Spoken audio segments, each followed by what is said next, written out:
Good morning, Northview. How y'all doing this morning? You doing all right? Man, it is good to see you. It is good to, I don't know what just happened. So, it is so good to be with you this morning, and so good to see so many of you gathered in here. Everybody that's watching online, we're grateful for you guys connecting with us as well. Hey guys, if you have a Bible with you, Bible app on your phone, James 3 is where we're going to be today. We're going to be continuing through this series called I Will. If you're new with us, this is a January series, kind of a declaration type series where we're making a series of commitments together as a community of faith, just to say, hey, this year's going to be different. This year's going to be different than last year. And so the goal each week has been to kind of zero in on a particular thing that we could commit and dedicate to. And today we're going to be talking about words and speech. And James 3 is all about that. In fact, it's the longest section in the Bible about speech and how we use our words and the tongue. So that's interesting to consider that there's only 5 chapters in the whole book. He could have talked about anything, and that in the meat of the book, at the middle of it, here he is on this big conversation about the tongue. But I came across this last week. I want to start with this with you guys because these are always kind of fun. You know, tongue twisters, and you try to say them real fast and they get hard to say. Sally sells seashells by the seashore, and you repeat it quickly and it gets harder to do. Well, MIT came up with what they dubbed the world's hardest tongue twister. I'm going to put it on the screen, and when I do, I want you guys to try to roll through this thing and just say it fast. Go ahead. You can say it out loud where you are. You got to do it quick. Pad kid poured cold pulled. Pad kid poured cold pulled. Pad kid poured curd pulled cod. Pad kid poured Pad kid poured cod. It's hard. It's hard. I don't know if it's hardest. I don't know how you determine that, whether it's harder than any other one, but it's hard. And I found myself trying to do it quickly, and I found myself stumbling all the way through it. Well, that word stumble is going to be a big one, because as we open up what we're going to talk about today, James says right off the beginning, look, we all stumble. We all stumble in this one. So if I could just kind of level the playing field before we even get into the conversation, that as much as this conversation is about you, I feel this conversation coming right back at me as I deliver it this morning. But James says in James chapter 3, verse 2, that we all stumble in many ways. Anyone who's never at fault in what they say is perfect, able to keep their whole body in check. When we put bits into the mouths of horses to make them obey us, we can turn the whole animal. Or take ships as an example. Although they are so large and driven by strong winds, they are steered by a very small rudder wherever the pilot wants to go. Likewise, the tongue is a small part of the body, but it makes great boasts. Consider what great forest is set on fire by a small spark. The tongue is also a fire, a world of evil among the parts of the body. It corrupts the whole body. It sets the course of one's life on fire, and itself is set on fire by hell. All kinds of animals, birds, reptiles, sea creatures are being tamed and have been tamed by mankind, but no human being can tame the tongue. It's a restless evil full of deadly poison. With the tongue we praise our Father, our Lord and Father, and with it we curse human beings who have been made in God's likeness.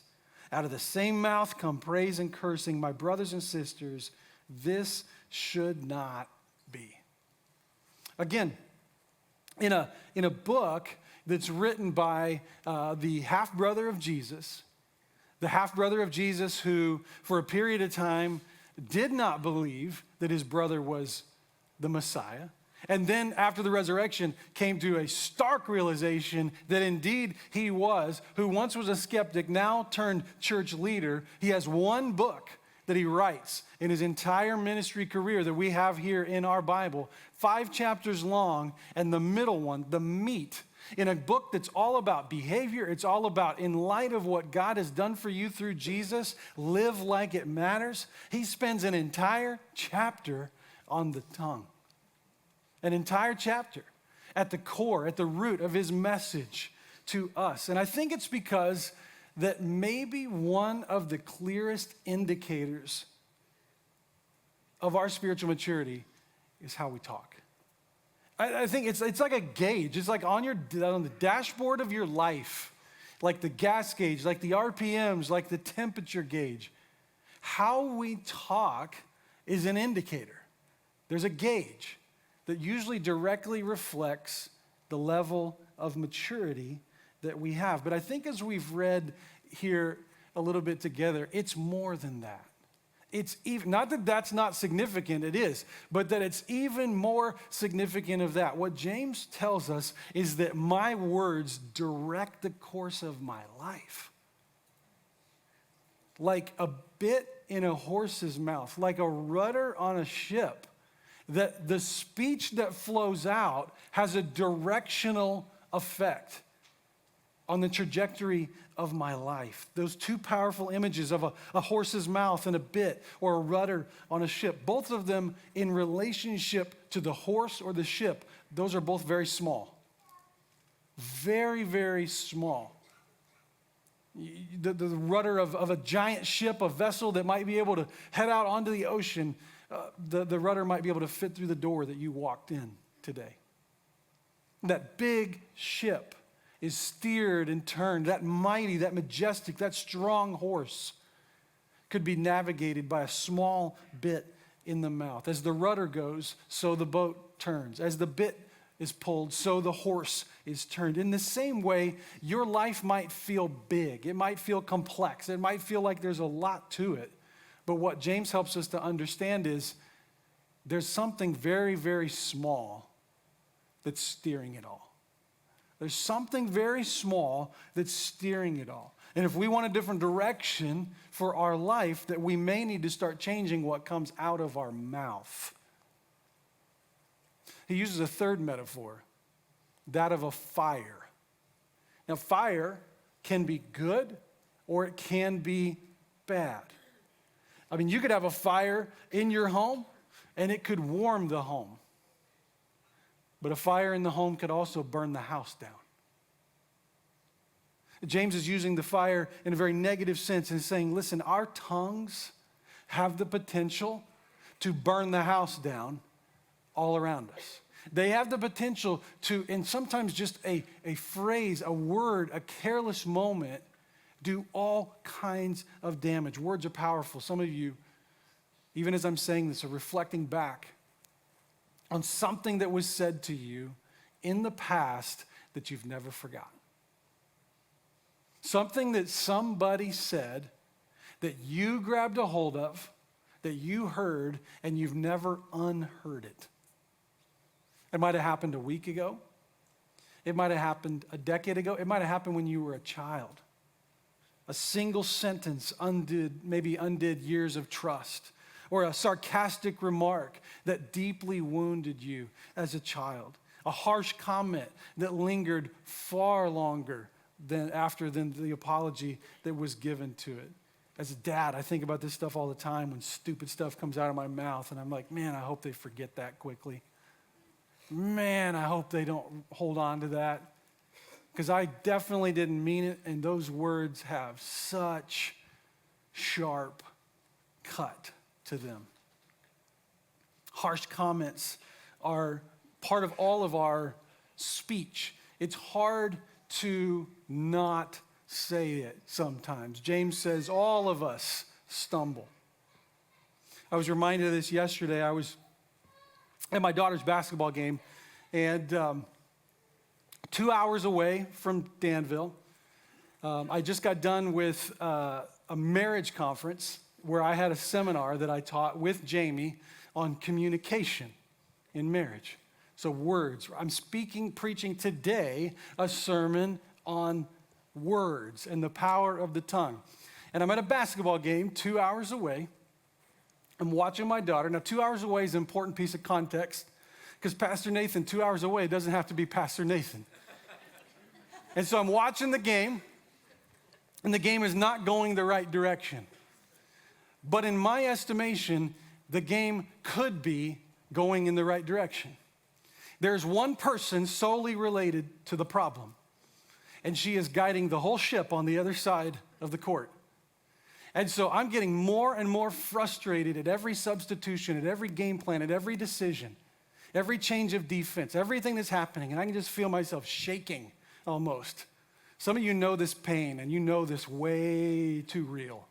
Way too real. And so a decision is made to switch to a defense that is in no way going to work. And when my eyes start to see something that my brain computes on the level of a third grade fill-in basketball coach at a junior game, and it's connected at the heart level to somebody that I care deeply about who's out there trying to compete, my mouth just feels this incredible position to do whatever it wants to do. And so I waited for the 9-0 run, the second one, to happen. And when everything in their crowd was going crazy and it finally settles down after a timeout, and it was just the right moment, I said, "This one's on you, coach." Yeah. Cameron told me later she heard it on the bench, so message received. A few minutes later, I was in no better emotional state. And when the next thing was starting to happen, and a game that should have been close was stretching out in a way that was going to be insurmountable, I started internally to load up for the next one.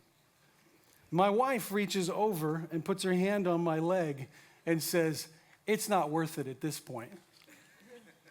I said, "Did you know I was going to say something?" And she said, "I could see it coming."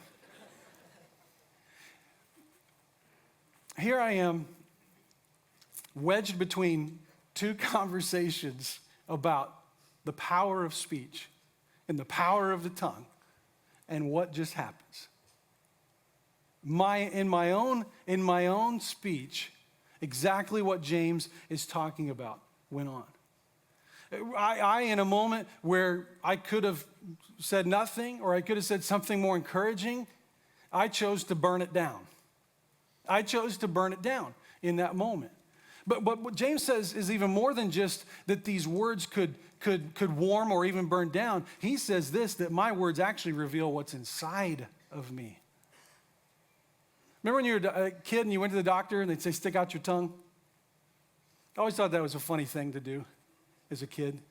Stick out your tongue. But apparently, looking into the mouth reveals a whole lot about your physical condition. I think what James is telling us in chapter 3 is it's the same spiritually. When you allow God to open up, stick that tongue out, take a look inside, he can connect some dots on what's going on in your world. And that what comes out of your mouth isn't just connected to simply your mouth, but it's usually an accurate connection. There's something connected to it at a heart level. Jesus said in Matthew 12:34 that out of the abundance of the heart, the mouth speaks. The mouth speaks. So the tongue then is not the problem, it reveals the problem. It reveals the problem. Out of this, James says in chapter 3, verse 10, out of the same mouth comes praise and cursing. So it's not simply that the mouth or the tongue is manufacturing something in the moment that it needs to say or has to say or does say. It's that something is feeding it content. Feeding it content. Maybe another way to say it is when life or pressure or stress or frustration, because these are where all these words come from usually, when you get squeezed in a situation, what's inside comes out like a tube of toothpaste. That toothpaste was not manufactured at the very second that it came out of the tube. It was always in the tube. It just took something squeezing it to get it to come out. That is you and I every day. And life has a way of squeezing us, does it not? It has a way of squeezing us. And when pressure squeezes us, it reveals what's already present. Anger doesn't create harsh words. Anger brings out what was stored. Stress doesn't cause bitterness. It reveals it. It was there. It just came out. And so if we want different words, we need more than just a controlled tongue. We need a transformed heart. We need a transformed heart. That's why spiritual maturity isn't just about managing speech. It's about surrendering the inner world, the inner life to Christ. Look again with me at verse 8. It says, no human being can tame the tongue. It's a restless evil full of deadly poison. Really important that you grab human being. He says, no human being. That means you can't and I can't. But that does not mean no one can. Because while you and I can't tame the tongue, the one who made our tongues can.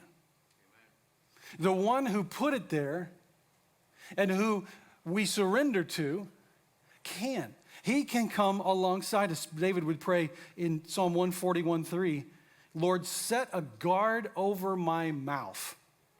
Keep watch over the door of my lips. That is a beautiful word picture. Put a guard at the front of my lips and let him or her knock down anything that shouldn't come out. Keep watch over the door of my lips. The tongue isn't ultimately untamable. It's just untamable by us, by ourselves. We can't tame it, but Jesus can. And so then you might argue, and this is really kind of where I want to go. Well, if I can't tame it, but he can, well, then go ahead and do it, Jesus. Why don't you? Right? I mean, isn't that like kind of just part of this whole spiritual journey period? If you could do this, why don't you just do it? Here's the thing. While our speech and what we do with our tongue is Jesus' concern, ultimately guarding my words is my responsibility. It's mine. It's yours. It's ours to do. It's ours to walk out in.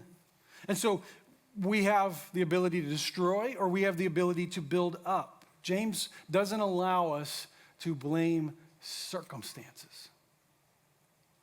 So then it doesn't matter if I'm 2 hours away from home around strangers. It doesn't matter if I'm tired.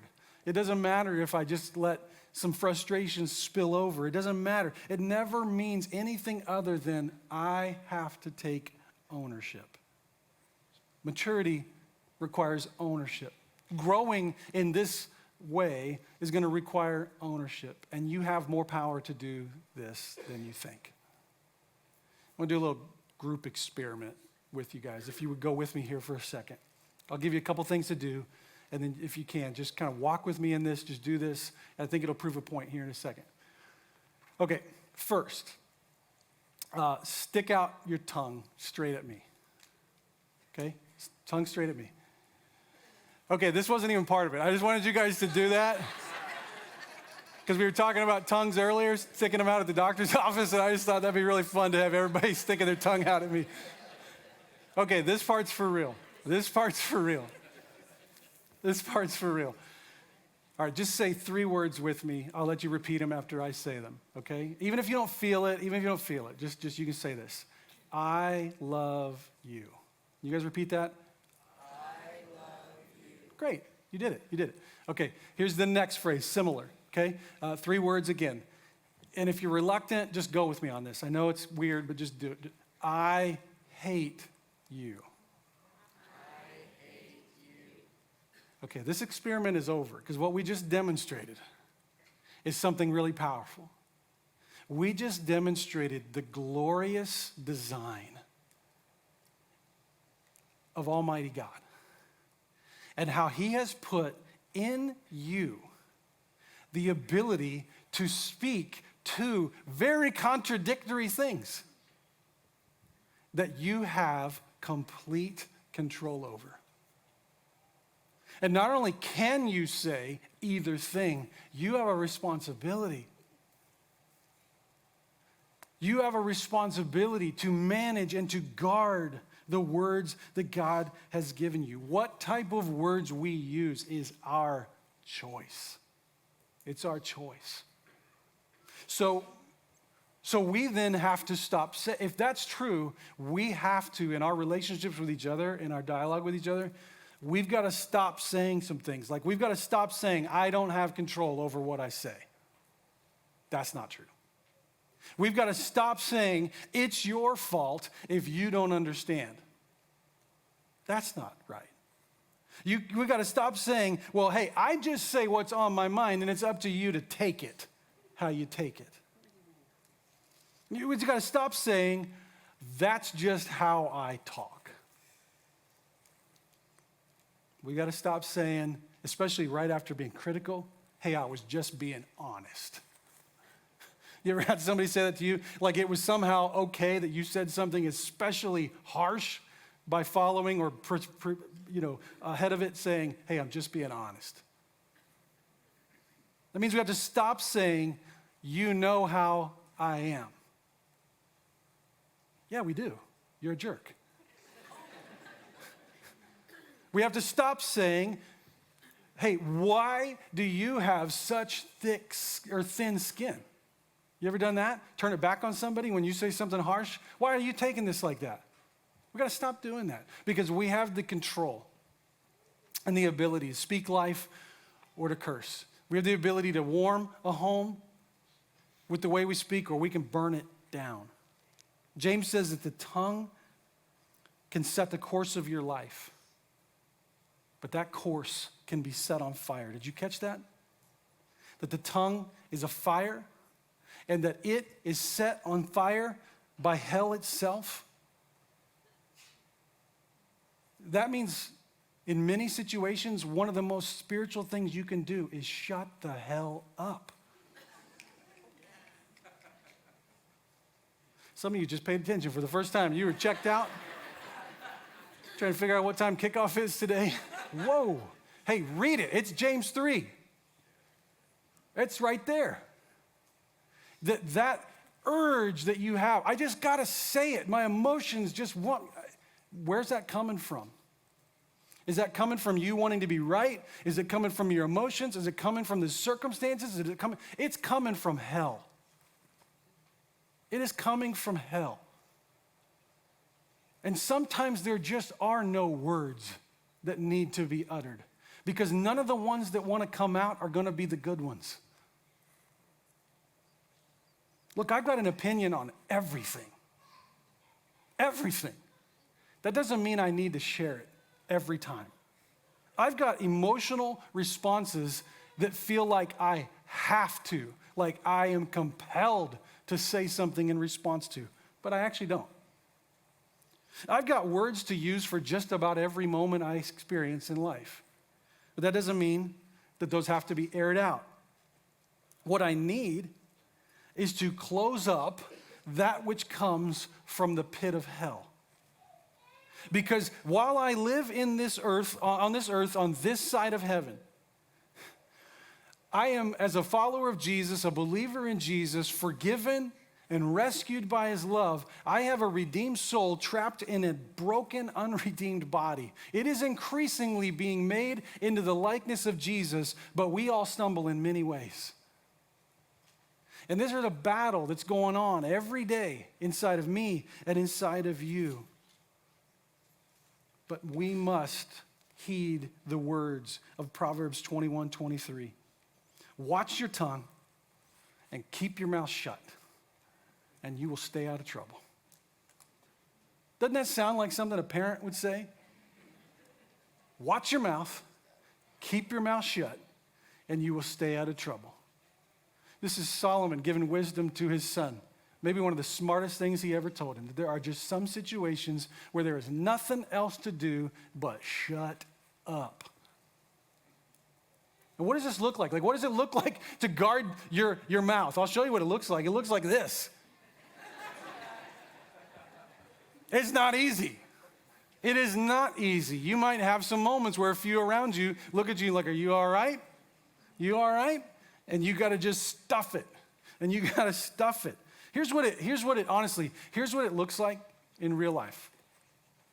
It may look like for you, I'm going to pause before I say anything back.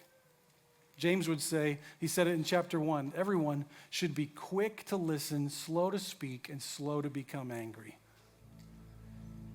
That means in a dialogue that's going back and forth, especially one that's an argument or a fight, maybe the best thing is pause before a response.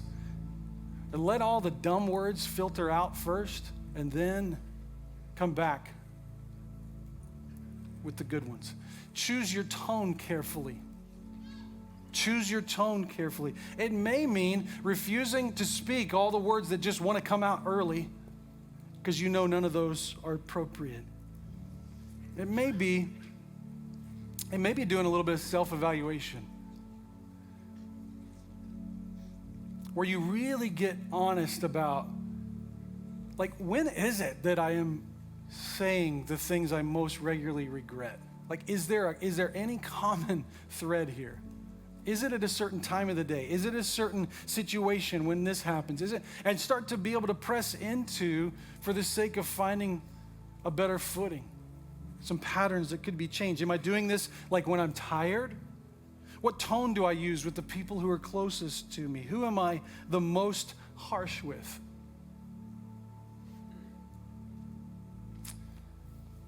Something I've watched over the years is that as people age, as it relates to speech, almost inevitably, people pick one of two paths as they age. And I don't think everything in life can be reduced to two paths, and it's always two options, and here or there. This one, though, has consistently been demonstrated. Either people start to realize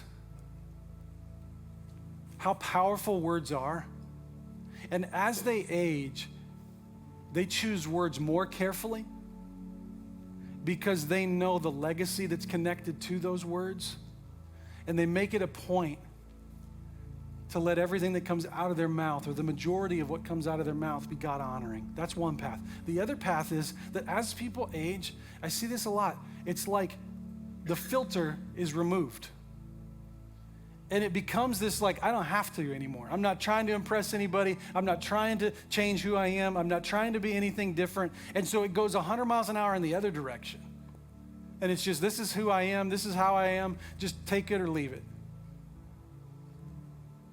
I want to invite you on the first path, because I think it's the path that not only honors God, it's the path that keeps the relationships the most intact. It gives you the chance to live a life with less regret, with less moments that you have to say sorry for, less moments that you have to say, I have no excuse for what I said. And so with that in mind, I want to invite you to respond at a heart level to what God has been doing today through this conversation. The first response may be for you, really to come to this place of surrender. And surrendering your heart is foundational to life with Jesus. If you've never surrendered your heart and yielded to Him, you've never received His forgiveness. But here's the gospel. You can. Even though you've said and done all the things, you can be forgiven. The gospel is that God's voice to you comes to you in love. Not judgment, but in love has made a way for your worst sins to be forgiven. He's paid the debt. Even though you've done a lot of bad things, Jesus has spoken a better word over you. He died for your sins, which means He knows them. He died for you anyway, and He knew what He was buying when He did it. That's the gospel. That's the good news, and you can live from that today. As we've spent the majority of our time talking, a major response from today would be, I declare that this is going to be different from here forward. I'm going to talk different. I'm going to allow God, I'm going to take responsibility for what I say. My words will build up, not burn down. It'll reflect Jesus, not dishonor Him. Maybe an appropriate third response would be, here in just a moment, we're going to worship. And so in doing so, we're going to allow our mouth to be filled with the right kind of words. You know what's hard to do when you're praising God? Tear down other people. When your mouth is filled with the praises of God, it's hard to be harsh and critical. It's hard. It's because it helps to put the right focus into what you are saying. The more I praise, the less I complain. The more I bless God and lift Him up, the less my tongue is used to pull people down. So we're going to practice that this morning. If you've got a decision on your heart something you want to talk about or pray about, I'll be standing over at the exit to your left. Would love to meet with you, help you take a next step. For everybody, though, would you stand with me and join me in a word of prayer? Heavenly Father.